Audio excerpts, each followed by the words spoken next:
Former U.S. President Donald Trump has once again taken center stage on the global stage, this time not in Washington, but in Riyadh. His recent visit to Saudi Arabia in May 2025 has made headlines around the world. From billion-dollar deals to regional diplomacy, and from lavish welcomes to controversy over business interests, Trump's trip has stirred political buzz and debate. Let's break it all down. On May 11, 2025, Donald Trump landed in Riyadh, Saudi Arabia, for what was officially described as a diplomatic and economic mission. The Saudi royal family rolled out the red carpet, literally. A purple lavender carpet, a royal gesture of high honor, was laid out at the airport. Fighter jets escorted his plane into Saudi airspace, a welcome usually reserved for visiting heads of state. Crown Prince Mohammed bin Salman personally greeted Trump on the tarmac. This wasn't Trump's first visit to Saudi Arabia. He had visited in 2017 as president, but this time, he arrived as a private citizen, although still very much a political heavyweight. He was also joined by a group of American business leaders, tech entrepreneurs, and members of the Trump Organization. During the visit, Trump announced what he called a historic $600 billion investment commitment from Saudi Arabia to the United States. According to the Trump camp, this investment is meant to boost American infrastructure, energy, technology, and AI.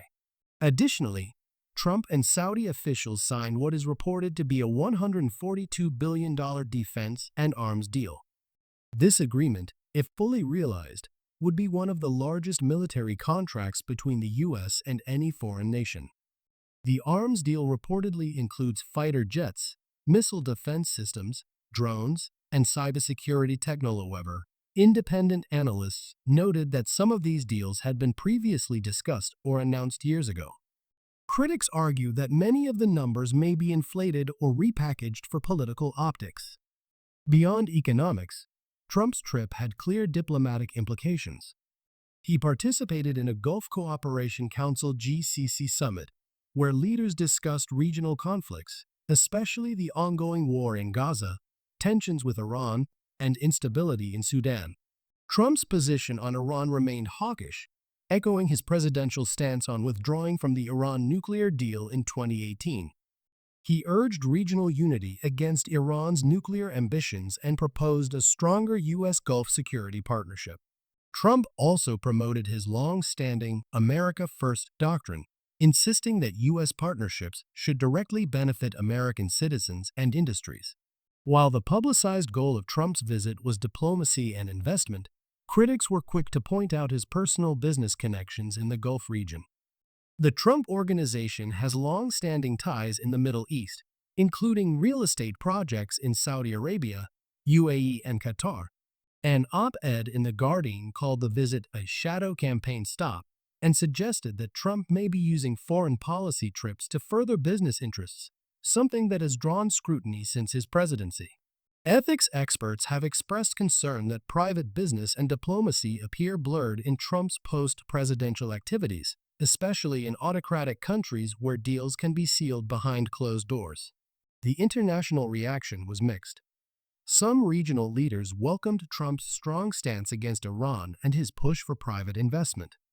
Others were skeptical, especially in Europe, where leaders questioned the legitimacy of such agreements being made by a private citizen without government authority. Back in the U.S., political analysts saw the trip as part of Trump's soft campaign strategy for 2024, or possibly 2028 if he doesn't win the upcoming election.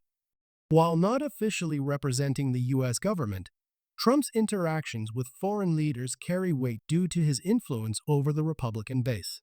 Democratic lawmakers criticized the visit, calling for greater scrutiny of former presidents engaging in international diplomacy and making billion-dollar deals that may affect U.S. foreign policy. Donald Trump's visit to Saudi Arabia in 2025 was not just about investments and photo ops. It reflects a growing trend of ex-presidents maintaining powerful global networks, especially those with business empires. Whether this trip ultimately benefits the American economy or primarily the Trump brand remains to be seen.